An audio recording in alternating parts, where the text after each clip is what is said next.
Dyon, good to see you this week. How was your week? It's good. I had a good week. You had a good week? Yes. Okay, all right. Well, it's good to see you here again. We're going to go ahead and get started.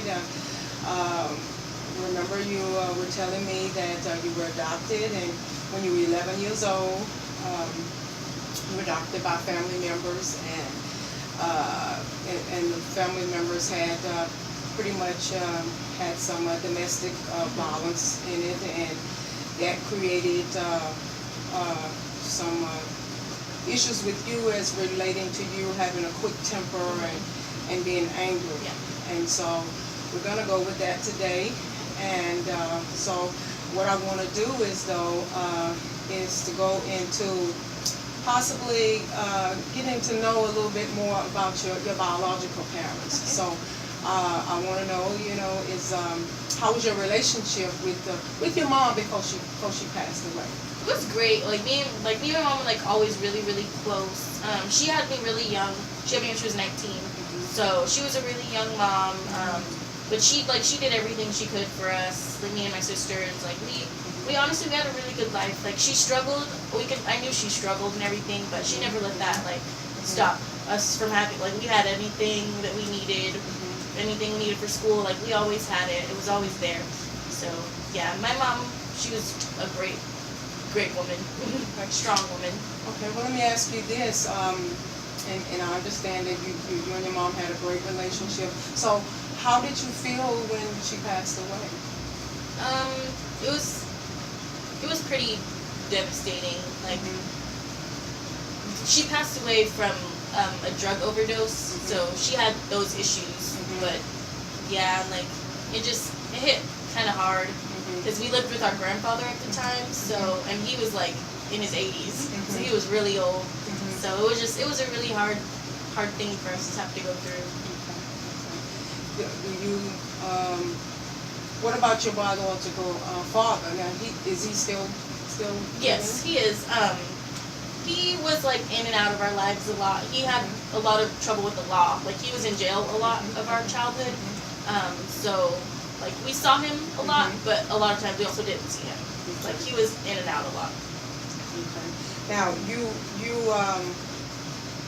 so if he I guess the question was, it sounds like that your biological parents were kind of in and out of your life, and so I guess what my question would be is how does that make you feel with them being in and out of your life? Well, with my dad, that was kind of hard. That was pretty hard because we would go to school and Father's Day things, we wouldn't be able to participate in that. One of our neighbors would step in sometimes. It's not the same. We don't have a dad there. And our mom, like I said, she was really strong. She knew it was hurting us, but she always did what she could to make it up to us. But yeah, it was hard not having him there sometimes, especially seeing my mom struggle how she did, knowing she would have maybe had that help and we would have helped her. That would have been good and nice. Now let me ask you, when you have the quick temper or the anger problems, what can you explain to me what triggers them, or what It can honestly be anything. It can be something so small, but in my eyes it could be huge. Me and my boyfriend, we fight a lot, but it's not crazy a lot. But yeah, we get into things and it'll be about something so small, something driving. We'll get in a fight about driving, and then it'll just be, for me, I know, I'll get offended really easily, and that'll just make me so angry because I guess I'm offended that something was said that I didn't like. So I guess that's the thing too. I get offended too easily. Okay, you mentioned about it could be something small, Yeah. but you make it out something huge. Yeah. So why do you think is it huge to you and maybe not huge to somebody else? Why? Maybe because I know I'm an emotional person. I'm a really emotional person. So when things happen, to me it's either worry about it or don't worry about it. So when I worry about it, I worry about it. It's a big deal to me. I take it to heart. Everything there's no such thing as a small fight to me. Like every fight is a fight. Like every fight has the potential to be something huge. Like to me, like there's no really such thing as a little small argument. Like that doesn't, I don't know, that just doesn't happen for me. Well, do you think that because you said everything is huge to you, everything is big to you, it could be small to someone else, but to you, my sensitivity to everything. It could be something great. Yeah. So with that, have you thought about ways and understanding that other people's, that see it small? Have you thought about well, as of lately, like there was something would happen and like I would like in my mind I would try to think about it before I decide if it's like a fight or if it's not, like if it's a big deal or if it's not a big deal. Like I try to think about it a little bit more, like really like sit and think like, okay, is this worth an argument or is this just not a big deal? And that helps me sometimes, but like still it always goes back to the same thing where I'm sensitive about it and it gets the better of me. So I'm hearing you saying that you've been trying to work on it. I really have. Yeah, and so you have been trying to see other people's point of view. Yeah. Is that correct? What I'm saying? Yes. I try to like think like maybe it's not as big a deal as I think it is. Like, and if I can think myself that like out of it that way, then that works for me. But there are still those times where I'm like, no, this is a big deal to me. Like it's not. This is a big thing. Like there are still those times that I do that. So why do you think it's a big thing to you, and it may not be a big thing to somebody else? Why do you think that? I'm just too sensitive, I guess. Like probably just too sensitive about some things. Cause I don't really know a reason. Like it's just how I am, I guess. It just comes off that way, or it happens that way. Were you like that? Because remember you were telling me when you were a child, and most of your emotions were geared from your child. Were you like that when you were smaller, or like a protective? Well, yes, I know I've always been very protective, especially after my mom did pass away. Like, I pretty much had to step up for my sisters because we were in such a hostile environment. Like, I made it my obligation to make sure nothing happened to them or me. So, I mean, I do feel like I'm, like, very protective of certain things. And my pride, too. Like, I'm very prideful, so that goes back to the feelings and emotional thing. But, yeah, like, I know I'm a very protective person. And I remember you saying that you were the oldest, right? Yeah, I was the oldest one in the house. So, right. Yeah. So it could be that because you were the oldest out of the kids, that you spent most of your time protecting the siblings. Yeah, and I could never really like express myself either because I couldn't do it to anyone. Like I was the oldest, I was supposed to be the strongest, you know. Everyone else could cry, and I would have to be the one to be like, oh, it's gonna be okay, like it's all right. But yeah, I guess I just never got to get all of my emotions out. Like my mother passed away, and it's okay, guys, we're gonna be okay. Like it wasn't, I didn't get to cry as much. I didn't get to express my hurt and anger for that. Okay. So, well, let me ask you this, and I understand that you're being the protector and the nurturer. So,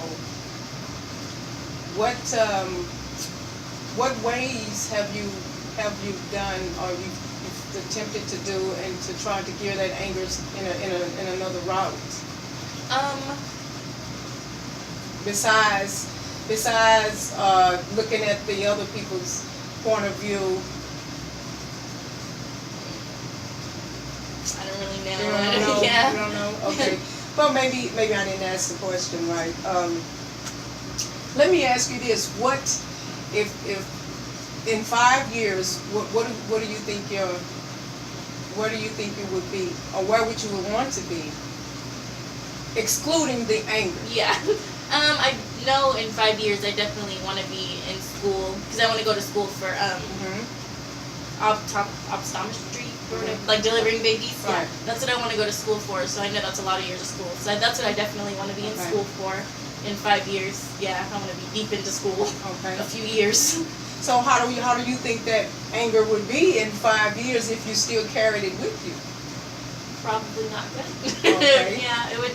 Okay. Because it'd probably just be building up the way it has over the years still. So it seems like to me that we need to work on channeling that anger into something positive. Yeah. Yeah. Because you also mentioned that you had a daughter, right? Yeah. And so, in having that daughter, have you thought about, that the anger could affect her? Well, when it comes to her, like, I feel like I'm pretty, like, she gets me mad sometimes, but, like, I have a lot of family around me, so I know, like, if I get angry, I can say, Mom, can you just take her really fast? Like, I'm getting overwhelmed, like, I just need a break. Like, my mom will take her, or my sisters will take her. Mm-hmm. So I know, like, I don't, like, ever get that angry with her where I'm like, oh my God, shut up! Like, she's a baby, she does things, like, she's gonna make me angry. But yeah, I don't, like, she doesn't ever get that bad. It's just like everyday life, basically. Because she's like a baby. Like, I can't say mad at her. She's cute. So your anger is not channeled, toward her. Yeah, no. Yeah. No, not at all. Okay. Well, if that's the case, it seems like that you do have some type of control over that. Yeah, anger. because like I said, like she does get under my skin sometimes. Like she'll throw a temper tantrum or something, and I'll get upset. But at the same time, I'm like, okay, well, she's a baby. Like, she's going to do this. It's going to happen. She'll get over it. So what do you do then when you channel that anger to not fall on her? Because if you could do that with her, then you can do with other people. Yeah. Well, with her, like, what I do, I just kind of, like, take a step back, and I'm like, I just take a deep breath, and I'm like, okay, like, it's going to be okay. Like, it's not going to be the end of the world. Like, she's going to get over it. So I guess, yeah, I'm channeling it that way. Yeah, well, it seems like to me if you could channel it that way with her, then you should be able to channel it, with adults or with other people. Yeah. Yeah. Okay. Well, let's see.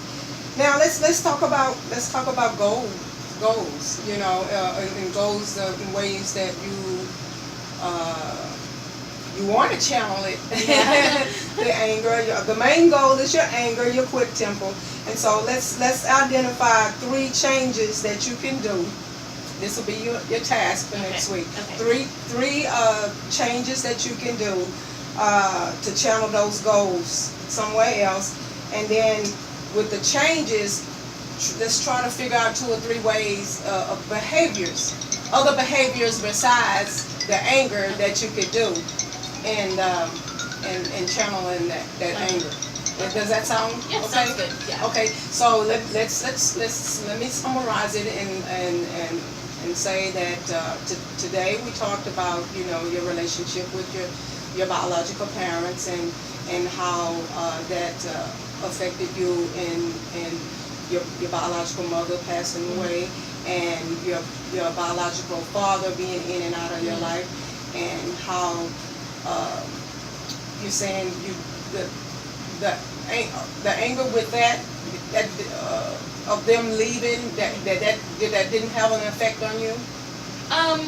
Like my mom and my biological dad. Yeah, like it made me angry, and I questioned a lot of things. Like I was just like, why us? Like we're so young, we need our mom. Like where is she? Why did she have to pass away or whatever? So yeah, like that did also make me angry. And like I said, I wasn't able to express that like how I wanted to, because I had to.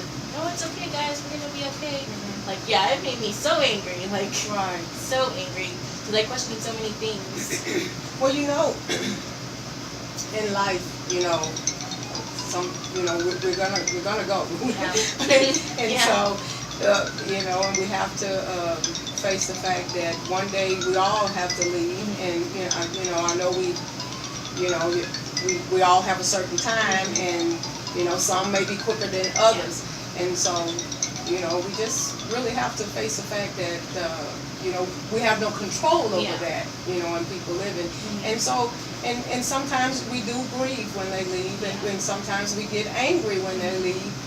And so, you know, I just wanted to, you know, to let you know that, you know, even though you got angry, then, you know, you have to understand that that's a part of life, Yeah. and we have to move on. Yeah. And so, with that said, we'll set the goals for next week, and you trying to find other ways that you can channel your anger, and you can change it with other behavior. Does that sound good? Yeah. Okay. All right. We'll see you next week. See you next Thank you.